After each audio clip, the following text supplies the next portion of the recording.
Hi, everybody. Okay, we are burning the midnight oil. So let's get started on this day. Make sure. Make sure it went through. There it is. Okay.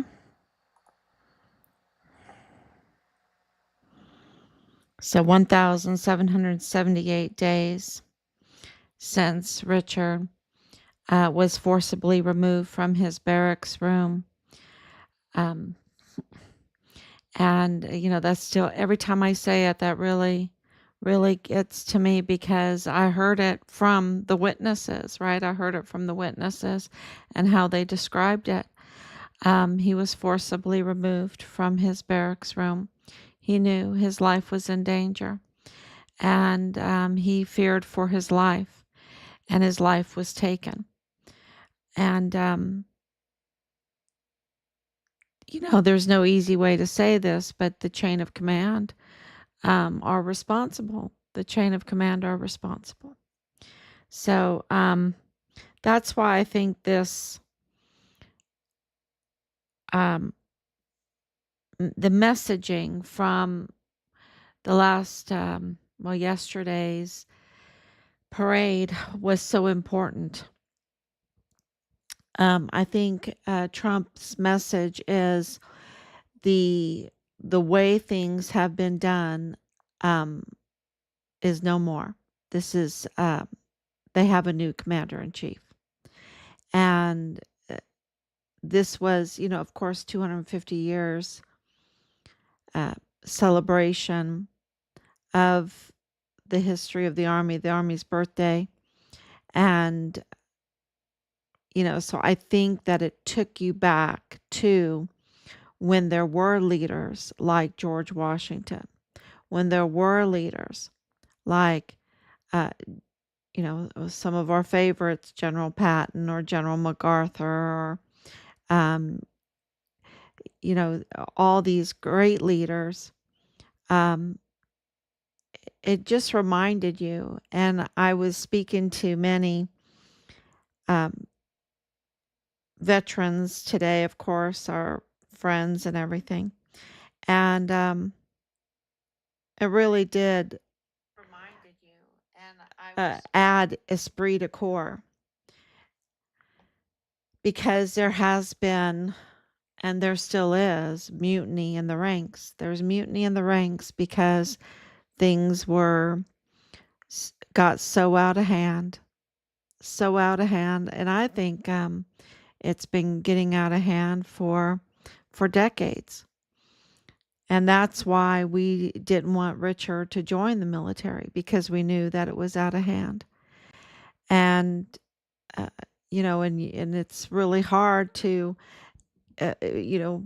being the patriots that we are, and we're a very patriotic family, and we support the military. It's kind of like, well, you're American, and you know that your government is doing things wrong, or you think the military is doing things wrong, and you don't want to call it out because, it's kind of like your football team, right? You don't want to not support them, but we have to call out what is wrong. And clearly, Richard's case absolutely confirms that there is internal problems in our military. So much so that we have traitors wearing our uniforms with stars, and with senior NCO stripes, right? And and I want to say military. I mean, I'm very familiar with the Army, so that's what I'm speaking to. And that needs to stop, because look at what's going on. I think that the parade was a clear messaging that we have to be American, that we have to get serious. We have to get serious, and we need to go back to a disciplined military, a disciplined army. We need to stop the mutiny. We need to stop being a traitor. um, Stop the criminal trafficking. Stop. The criminal trafficking is the sale of our military equipment. This is why the parade was so important, because we need to display the equipment that we paid for. We paid for that. And it's been being sold, including the fuel. I mean, it's like they were trying to sell everything, including the kitchen sink. And that's why I think that this parade was so important. Not only did you get to see the fife and drum, the Army units that have been around since the time of George Washington, but also uh, our modern Army, right? Our modern Army, and where the leadership is coming from. And they're accountable to us because this is a government of the people, by the people, and for the people, under God.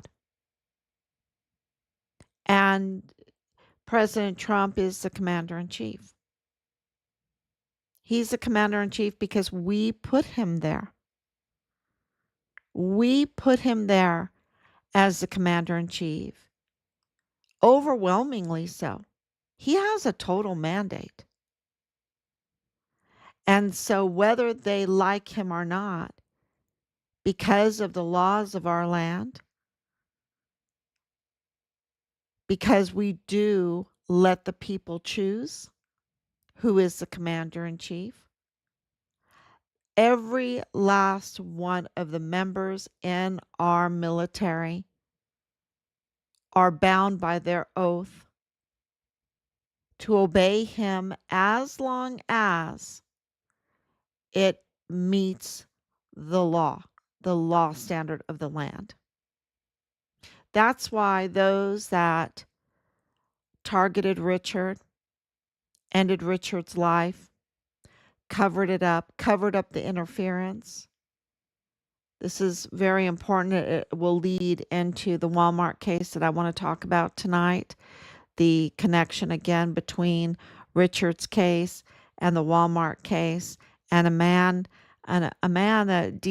DHS agent that was the attaché for the consulate there in Juarez, Mexico, Jaime Corona. Jaime Corona. So that needs to be, every day. Yesterday we were talking about S-Switch. S-Switch, very interesting because he was a fuels distributor.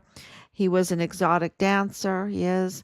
And his address was on Fort Bliss. His address was on Fort Bliss. And that's who Richard's car was registered to before Richard. And there's all this is connected. This is all connected. And it connects to Bob Moore of El Paso Matters and Kathleen Gannon of KTEP. That's who it connects to. Kathleen Gannon and Bob Moore, even the latest, the couple of FBI retired agents that wanted to have a broadcast, that wanted to profit off of broadcasting about discussing the Walmart mass shooting because they were working in the El Paso field office there, and they want to talk about Walmart. And we said, how can you do that? You can't do that because number one, the federal case hasn't even released the information yet. We're still waiting for the information to be released. The Walmart mass shooting case is the craziest thing. right? We have so many questions. It ended without even a trial date. Not one trial date. Not one trial date on the federal side. Not one trial date on the state side. The indictments were from two. Let's look at the indictments. The indictments for Patrick Crucius, the first one came from Jaime Esparza. Well, that's defective because Jaime Esparza had a major conflict of interest. His sister was at the Walmart. She called him up. He went there before the crime scene um, was secured. He went there and he walked that crime scene.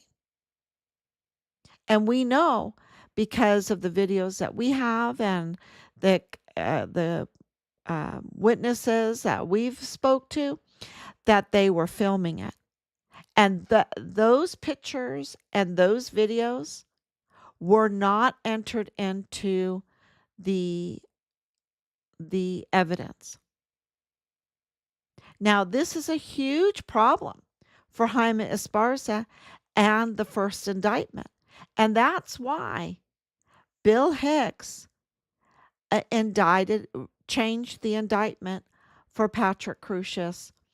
And that is defective because Bill Hicks, and this is very important, is a usurper. Okay? He, and I've had people not like that word usurper, but I didn't name him usurper. A watchdog that explained to us why Bill Hicks was not a legitimate DA tipped us off to the word usurper. He said he usurps. He is a usurper of that position because he's not legal. He did not fill out the paperwork properly. And then when he was getting caught, even by a uh, a journalist, can you believe it? A journalist was actually interested. It's like, wow, okay. Because we haven't had a call about the Walmart case from a journalist. You would think even someone that was an aspiring journalist would want to call us and talk to us about the Walmart case because we know so much about it. And we have so much evidence and recordings and audio and so much about it. And, you know, but there is, that just confirms something is going on in our media, right? Just something is going on in our media. And thank you so much for coming on. I see Anicia. Thank you so much for your prayers and your love. Thank you, Danielle.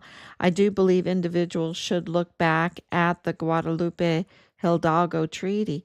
The large parts of the United States belonged to Mexico until President Polk strong armed Mexico, in my opinion, back in um, the 1800s. We fought a war with Mexico and the United States won. And it's just a done deal. And we've been the United States. We've had those borders. And Mexico is a failed state. It's a failed state, and it's not Mexico that wants the United States. It's other countries that are strong arming Mexico right now. That's very clear that Mexico is in the web of the CCP. That's very clear. And those that are aligned with the CCP, that are in business, that have business ventures with the CCP, that are traitors to our country. Mexico right now they just hung two people in Juarez yesterday. Okay? Just left them there hanging. That is indicative of a failed state. In May alone, they had 80 executions. That's indicative of a failed state. It is chaos over there. And we know because Richard's case reaches over into the Mexican government, and um, because of our tampered missing persons report from the AG office in Chihuahua, and the connections with that, with Rosa Maria Valdez Garcia, um, with others that we're working that behind the scene, and that's really important because those that tampered, and it was terrible what they did. That kind of fraud, for a United States, a missing person, right? But a missing person that is part of the U.S. Army, and the lies, just the whole thing, what happened over there in the AG's office in Chihuahua is really concerning. Um, and so because of all of that, we understand to a more of a degree than what we would of what's going on in Mexico. And there's, Scheinbaum's, um, um, what do you call it? Official, it'll come to me. It's just late. Was executed, and her assistant was executed. Not Scheinbaum, but her, oh gosh, what do you call it? Advisor. Any, anyway, yeah. So that has just happened not too long ago. Generals have been executed. Um, it is absolutely, you have security quitting left and right. There's very little security over there. They do not want to work. If they do want to work, they want to work for the cartels. And ever since twentieth, January 20th, it's a different story over there because um, people cannot outwardly do business with the certain cartel groups because they are designated as the big T, as the big T group. And so, things have really changed. And then the spigots, a lot of money spigots have been turned off. So, there's a shaking going on and how things are ran. And I just think, um, you know, you uh, the reason why Mexicans are, and this is my opinion, are wanting to come over here and say this is Mexico, is because their beautiful country, Mexico, is so beautiful, and there's tons of room, and the culture can be so beautiful, but it is a failed state. There's no rule of law and there's no security, and there is just it's just lawlessness. So, that's why they are, um, you know, going along with saying this kind of stuff. Because if their country was not a failed state, was working correctly, they why would they want to come here, right? I mean, why would they want to come here? They just have this beautiful country. So, yeah, I just think that there is a lot of um, the narratives are not right. The narratives, are meant to divide instead of getting out the real problems. And we have those similar problems, and you see that in El Paso.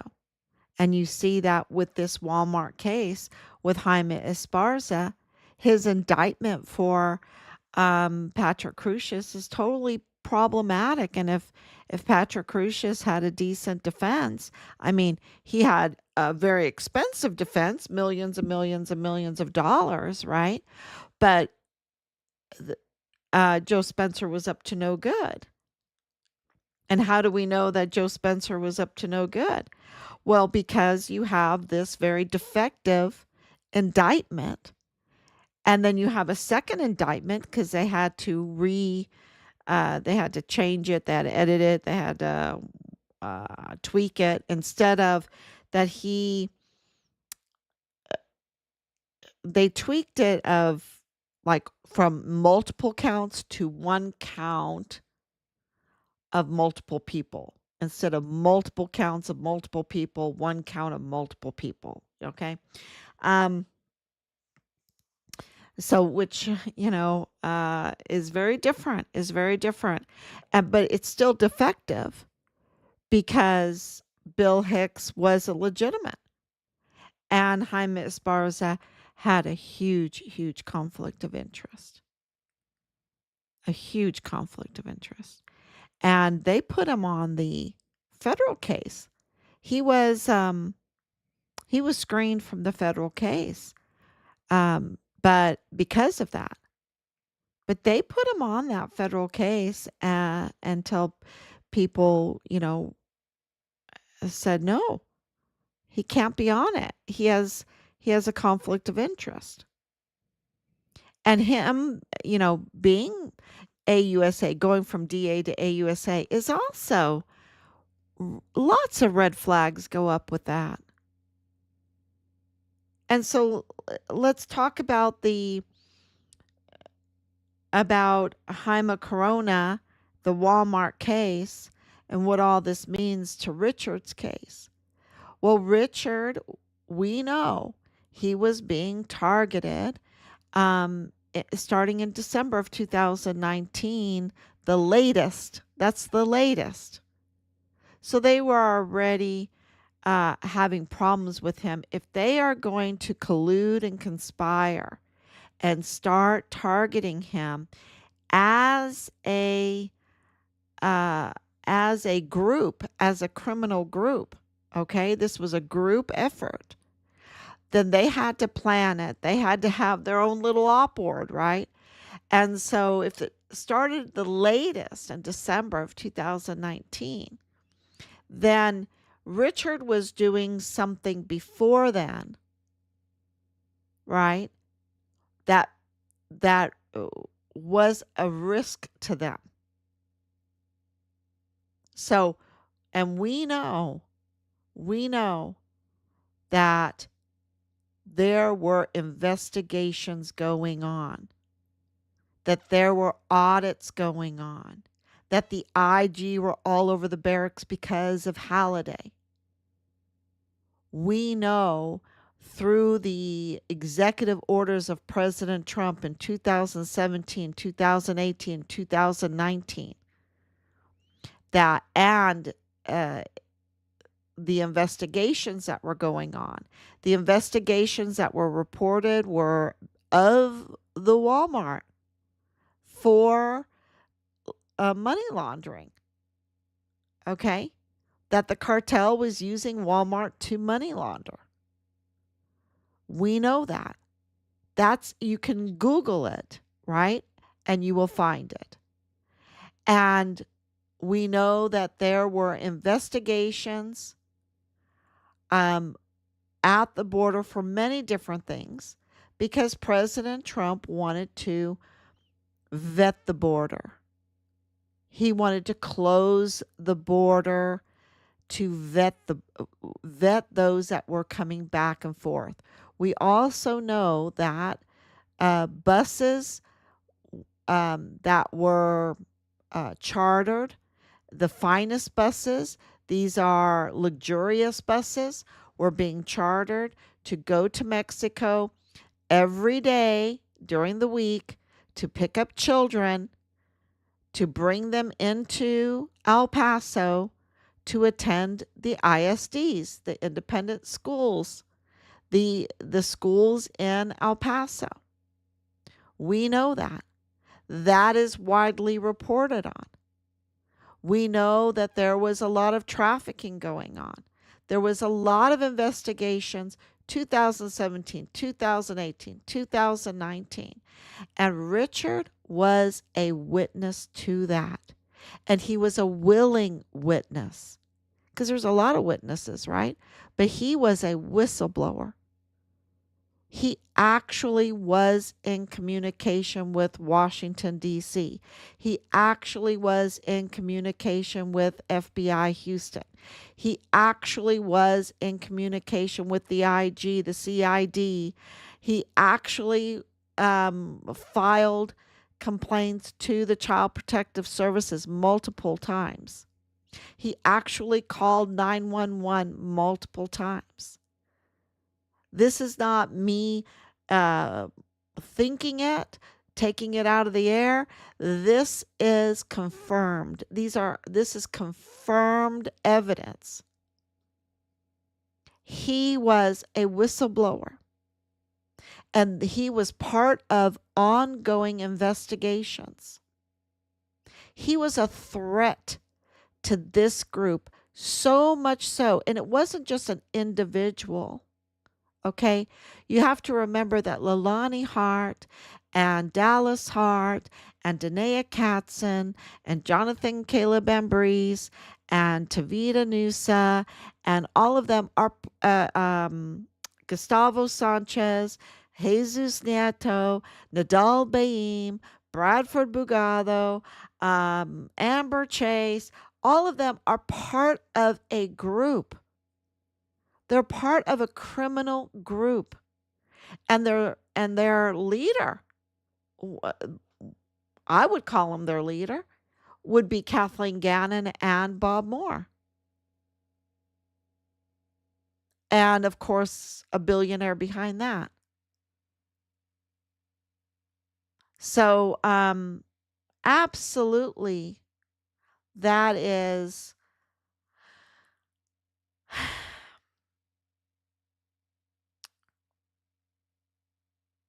that tells you what was going on before the Walmart mass shooting. And the Walmart mass shooting, we know the evidence, not because I want it to be, not because I'm taking it out of the air, but we know that it was orchestrated. That not only did they collude and conspire to silence Richard, to target Richard, to retaliate against Richard, to silence Richard, to cover up the interference in the cases, the investigations about Richard. That's really important. But they also did that for the Walmart case. The same thing. They conspired, they colluded, they planned it, and then they covered up the interference of the investigation into the Walmart case. They covered up the investigation, the interference with the investigation of the Walmart case. The same playbook with both cases. And the Walmart mass shooting was a result from the investigations that Richard was a witness to, a whistleblower to. And I think that really makes everyone understand that there were investigations going on. They orchestrated this Walmart mass shooting to divert attention away from the investigations, to get the investigators off their backs. And there was a shakeup in the cartel. Okay, I'm telling you, there was a shakeup in the cartel. And that's why You have the video of Alexander Hofmann laying on the floor of the Walmart. That's why. There was a shakeup. There was, because the investigations caused, you know, caused so much, well, it exposed so much. And if you're being exposed and you're part of the group, you might say, okay, can I make a plea deal? Can I tell you what I know? And maybe some of those cartel were making plea deals. Maybe some of them turned informant. And to turn informant, when you have Nieto in the FBI, when you have, um, Gustavo Sanchez as Texas Ranger, when you have Manuel Chavira as, well, he was part of this fire um, response to Walmart. And because of this cover up of the interference in the investigation, he, and this is my opinion, then he was given this chief of police for the ISD without the qualifications for it. He got that position without uh, a peace officer's license. So how, that doesn't make people, um yeah, we thank you. We do need a hearing. We do need a congressional hearing. Thank you so much, Danielle. Um but for Manuel Chavira, as part of A&R Chavira Auto LLC, and Bob Moore as part of A&R Chavira Auto Group LLC. I mean, you could call this criminal group A&R Chavira Auto Group LLC, because this car auto group LLC is it brings together this Nidal Baem and Manuel Chavira, and of course Raquel Primo, and then Bob Moore and Kathleen Gannon, and it connects so much. It connects so much.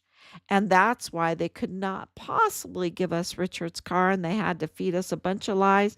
And we knew that it was dirty, but you know, there were so many lies, and we knew that there were so many lies, and what we cared about was, where's our son?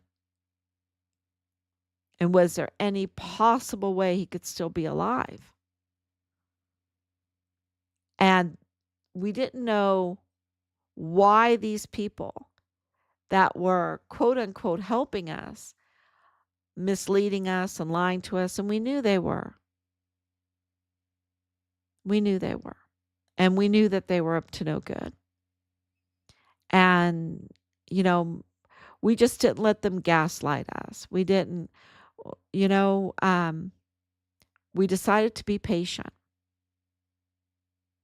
And, I lost my patience, and even Rob lost his patience with the generals, because you would want and expect more from our generals, because we give them everything, right? We give them everything. But these informants or these agents that were, helping us, quote, quote, but then impersonating us and still impersonating us, still extracting information, still. So, you know, we knew And so we were uh, knowing that, okay, let's keep going. Let's keep Richard's case going. And this is for the long haul. This is for the long haul because this is big, and we didn't know how big, but now get into a little bit about Jaime Corona, because Jaime Corona, who is part of this group, okay, a group of obstructionists, a group that they're up to no good, and Jaime Corona was a Department of Homeland Security agent, and but he was the attaché for the consulate in Ciudad Juarez. And remember, Nidal Baem said Richard's remains were found and he was dead. And he clearly said that he's dead, and his remains were found in Juarez.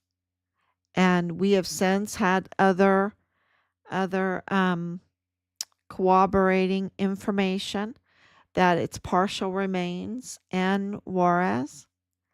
And Nidal Baem put his finger up to his mouth to say silent. You have to stay silent. You can't tell anybody what I just told you. Now that's crazy. And then they say he's just some guy, and he's not just some guy. He's related to Manuel Chavira. He's related to Gustavo Sanchez, the Texas Ranger that was assigned to our case. He's related to Lieutenant Colonel Bradford Bugado in the G3 of the 32nd ATCOM. He is a Palestinian arms dealer that absolutely has business dealings with our agencies and institutions in El Paso that require arms and ammunition, including the El Paso Police Department. And he's connected with Fort Bliss through Bradford Bugado. And they told us he was nobody. And he's absolutely part of this group. He's connected to Jesus Eddie Nieto, the FBI agent there at the El Paso office. He's somebody.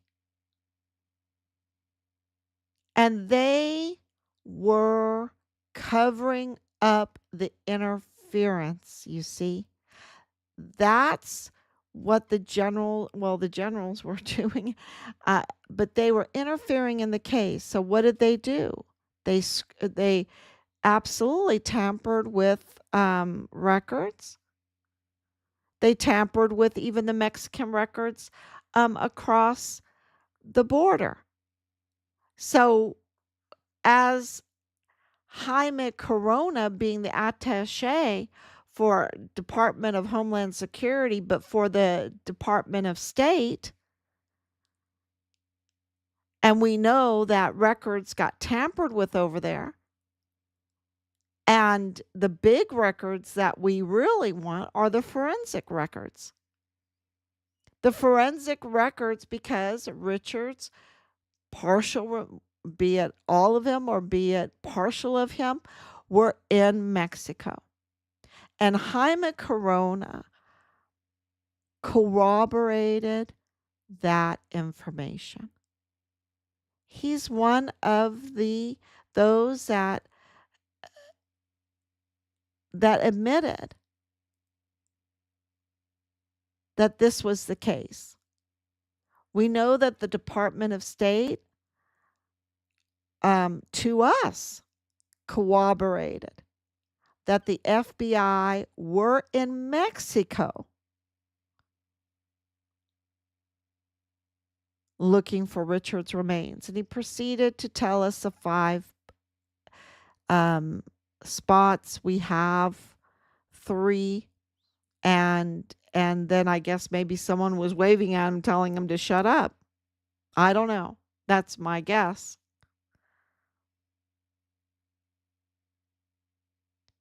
And we have others. And this is not just nobody. This is the attaché for Homeland Security to the State Department in Juarez, Mexico. A big part of Richard's case, but he was also a big part of other things. And here he is corroborating that what Nidal Baem, because they're all part of this group, what Nidal Baem was saying was right.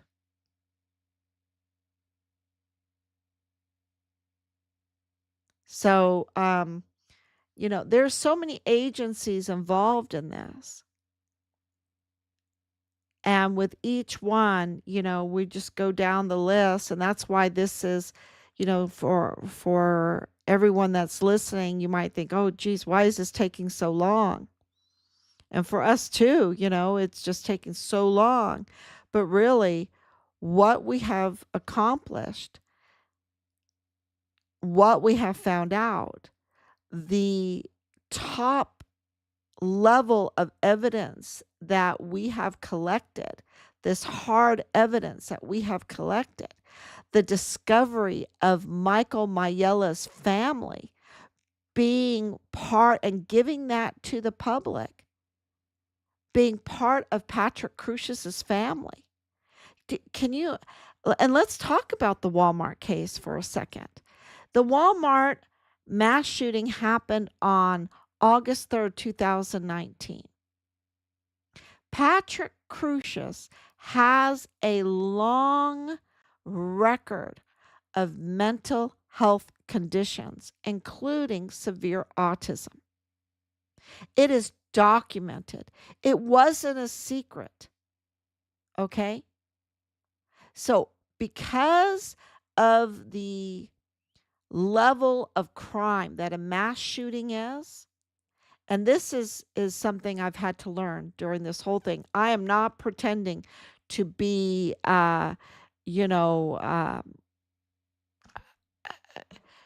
just all knowledgeable on this. This is absolutely what years of investigating have taught us, and putting all the pieces together to understand. And so we want to share it with you. And so it's very important because I didn't know this, that when you have a mass shooting in Texas, by law, there has to be a competency hearing. And especially when you have someone that has a history of mental health issues or conditions. By law, by Texas law, they must have a mental health evaluation competency test. Now, this does not mean, this is totally different from the motives and the ability to commit the crime. That's not what I'm talking about. The competency hearing is, are they competent to stand a trial, to stand this case? Do they need to be ushered off real quick to a different facility? Or are they capable of going through a trial? That's what that is. Not, are they capable of doing the crime, right? Could they come up with the crime? Could they come up with the manifesto? That is not what this is all about. It is just, are they capable of standing the trial. And you see this, what the heck was it at the end when he's hugging people? That's just crazy. It's just crazy. But anyway, he never got that competency to see if he was able, and many times he never showed up, right? He was not there for the hearings. He should have been there for every hearing. You're talking about his entire life and a death sentence. At that time, it was a death sentence. And because of this level of crime, they need, by law, the first thing they should have done was to give him a competency hearing. But that's not what happened. What happened was, on Saturday, August 3rd, 2019, here is the Walmart mass shooting. On Sunday morning at 5:42 a.m., Sunday morning, not even a day later, just hours later, they approved the application for appointed counsel. And that application is fraudulent. Why? Because, and I showed it, it's 0, 0 income, 0 expenditures. There's not one number on that entire application. You're telling me that Patrick Crucius had 0 expenses, 0 income, and yet had a car and insurance and internet and bought weapons and ammunition and food and everything, and he had no income and no expenditures, and then he's supposed to be a lone shooter. He must have had someone there to pay for everything because he had 0, right? 0. And they approved that fraudulent, where he signed it, Pat C. They approved it at 5:42 a.m. on a Sunday morning. No scrutiny because nobody was there. No scrutiny because nobody was there.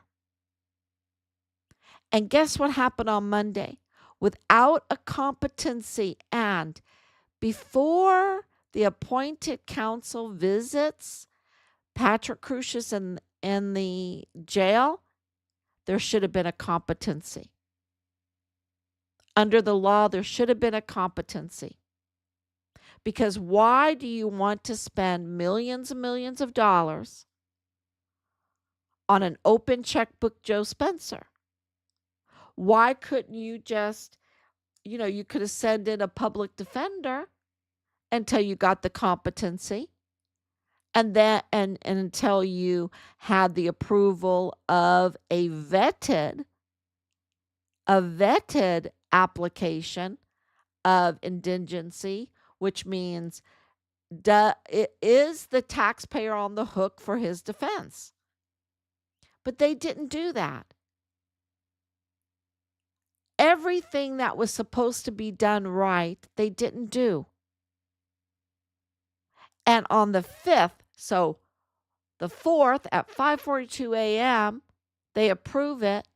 And on the 5th, that Monday, so 2 days later, Joe Spencer is in the jail visiting Patrick Crucius. Yet we have audio saying that he was in conversation with Judge Medrano and Judge Guadarrama, saying that he'll only get on the case if he's given an open checkbook, that he doesn't want nickels and dimes. He doesn't want to beg for nickels and dimes for this or for that. Now, when did he have the conversation with Judge Medrano and Judge Guadarrama? Because they weren't even appointed to the case yet. And Patrick Crucius hadn't even been indicted yet. That didn't come. I think he got indicted on the 9th, the first indictment. So this case went through with this botched beginning, with botched indictments, and not one date set for a trial. Not one date set for a trial. And then no death penalty. No death penalty. And millions of dollars spent. And so what that shows is that the same group that covers up for the interference. So let me get my I want to call them underlings to do all the interference, to tamper with the files, to erase names, to put out stories in the press to mislead the thoughts of the people on what's going on, while all of this interference is going on. So you got all this interference going on, and then you have a whole layer of people that are covering for the interference. Let me just seal the case. Then you can't see the interference. Let me just put a gag order on. Then you can't see or talk about the interference.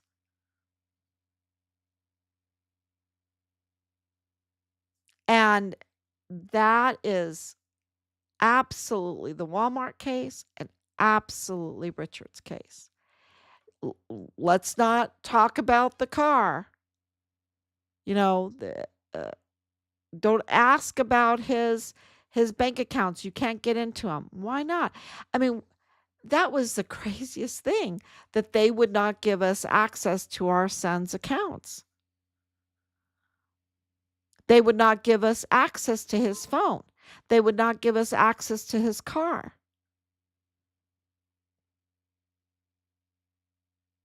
So this is covering up for the interference.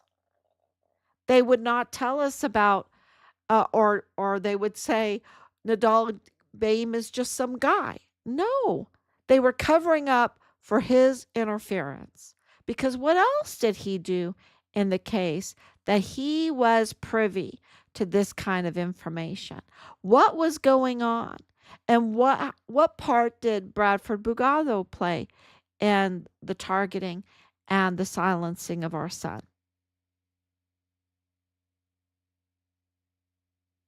And covering up for the prime suspects being Dallas Hart and Leilani Hart. It's just, it's absolutely all coming together. And I'm going to tell you, there's ongoing investigations right now. And that's why they're very sensitive. And you saw this Mike Cordero, so sensitive about the Walmart case. Why? He is a retired FBI agent. Why doesn't he just go in and enjoy his retirement? He doesn't have access. He doesn't have any authority to mess with this case, and the federal case has not released the information yet. Why does he even care? Why does he get mad? Why does he let all of his trained protocol just fall away, and he gets upset and contacts us, which is a no-no?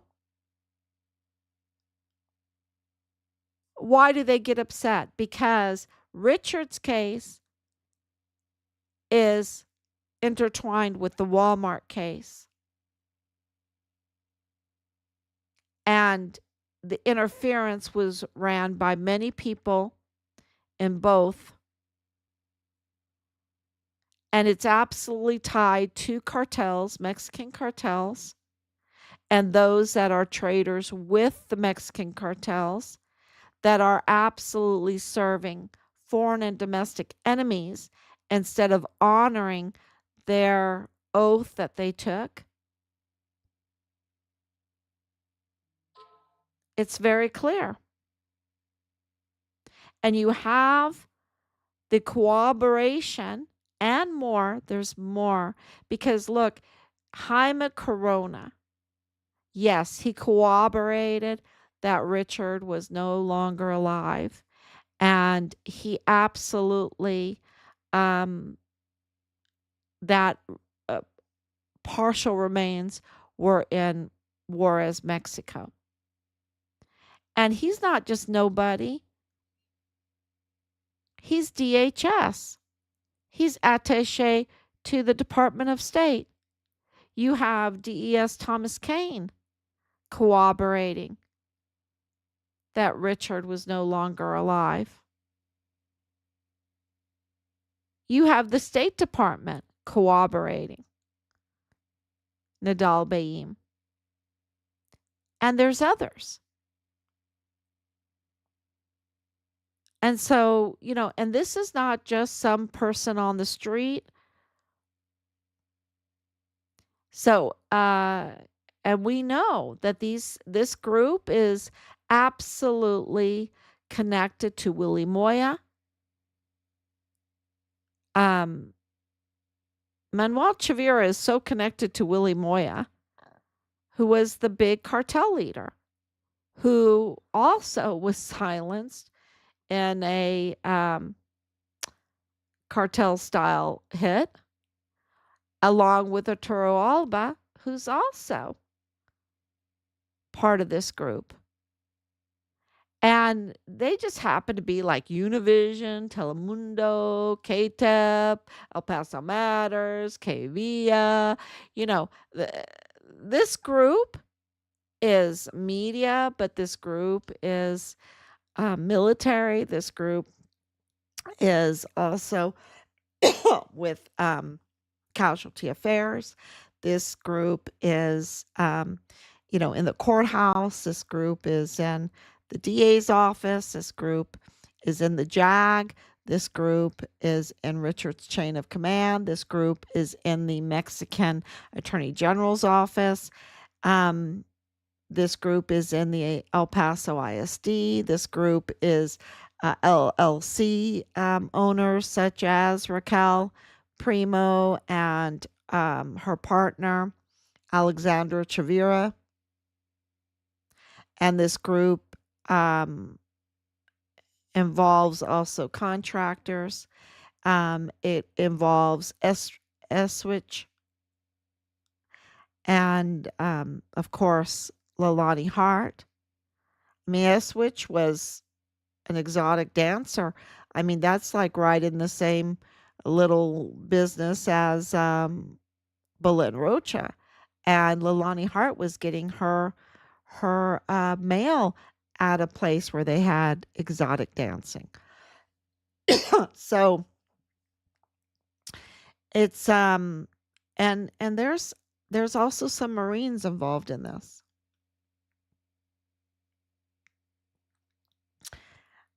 And as we get the liberty to say everything more, we absolutely will. But I think that today, and I hope, it's so hard. Sometimes this could get so convoluted. But if you look at the timeline, it's Richard's whistleblowing investigations going on. Richard being a witness to the investigations, the Walmart as a cover-up distraction. There was many different reasons for the Walmart. We have an official telling us that, absolutely telling us that the Walmart scene was staged. Okay. This is not just somebody, this was someone in charge. And, so were they doing these kinds of staging, these kinds of colluding?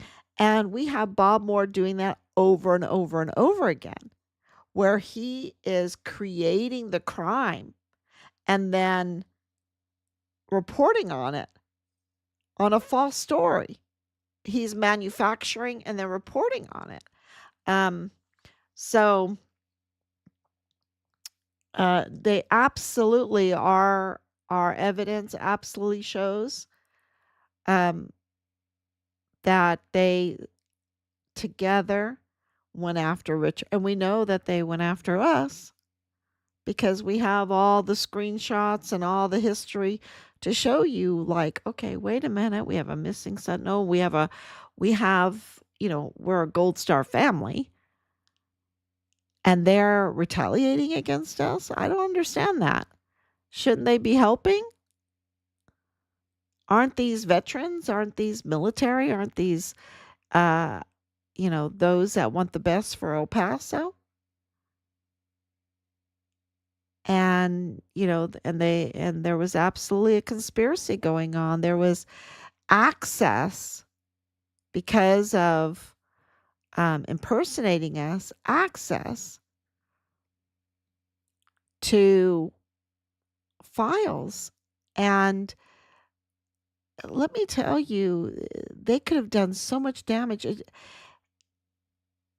is amazing that Rob has such a stellar record. And, and I have a stellar record. Our children have stellar records because they were combing through everything to find any little thing that they could use against us. And, isn't that a horrible thing? Because what if, what would that have to do anything with their duty to protect and find Richard and uh, hold those accountable that hurt Richard? You know, it had nothing to do with it. But they were trying to intimidate. They were absolutely, and that's why they had to make up false stuff. So, it was, and of course, smear Richard and keep from the public that he was a whistleblower. But that's all been confirmed, and now in the line of duty, um, designation 4 days after President Trump came in.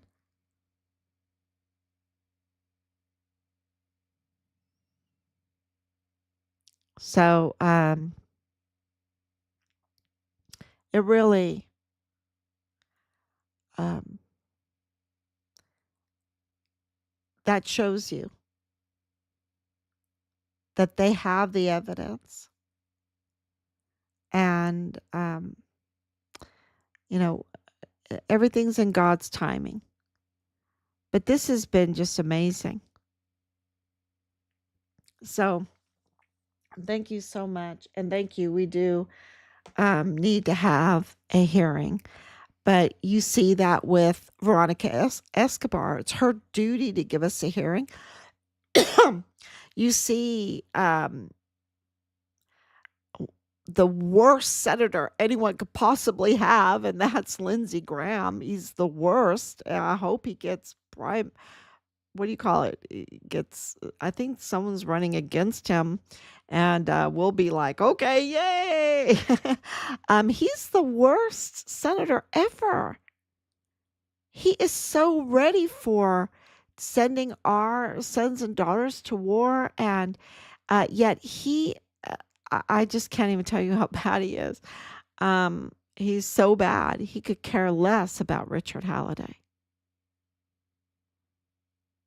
And, but he's suave because he sent us a condolence letter. Okay?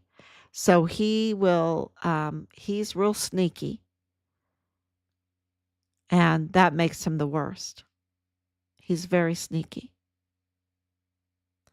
So I have no good words for Lindsey Graham. But Veronica Escobar, she has the oversight of Fort Bliss.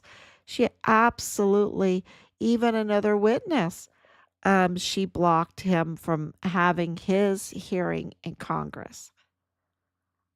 So she's totally violated her oath and the rights and our rights. So, and we're working all of that out. There's just a lot going on. So, are we going to get a hearing? We'll see. We'll see.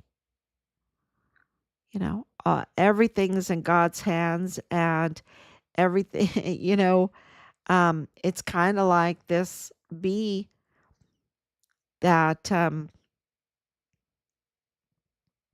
uh, killed Prince William's friend, right? Billionaire friend. A bee went down his throat, and, did he expect that?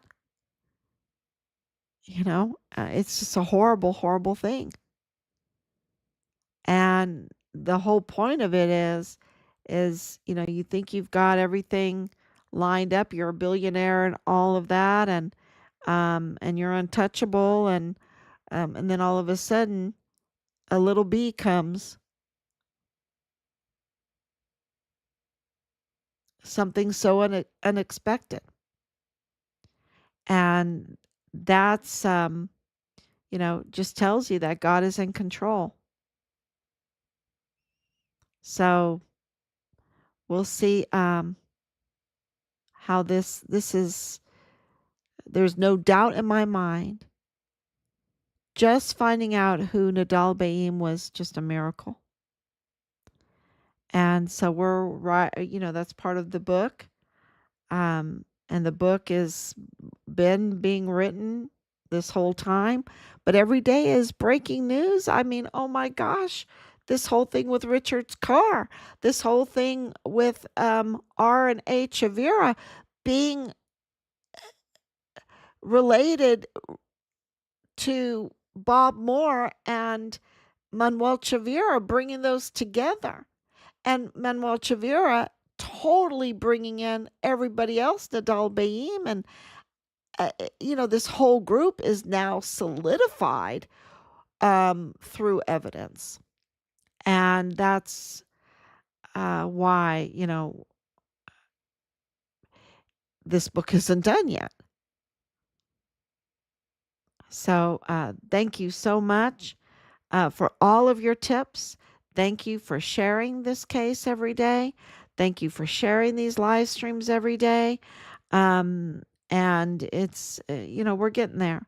But please pray for us and pray for the United States. This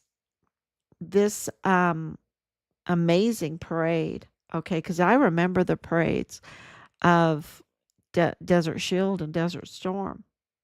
I was even part of this whole expenditure of trying to bring up the esprit de corps, right?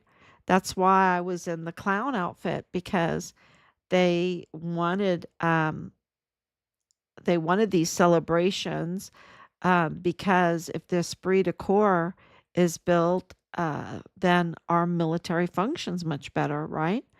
And so, this parade, it was very unifying, and which is a little scary, because it's like, okay, what are they preparing for? But it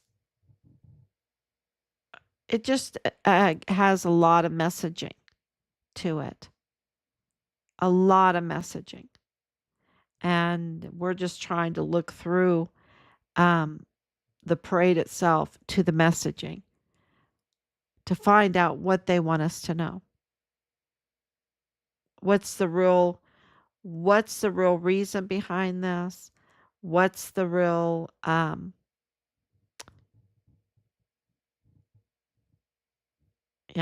guess the intent going forward. So and I thought it was pretty moving, very beautiful, and very patriotic. And President Trump does it right. He does it right. It brought a lot of people together. And he's bringing the United States together, because I think we're in a war for it. We're in for it. And we have to come together. So thank you so much, everyone, and God bless you. And I will be back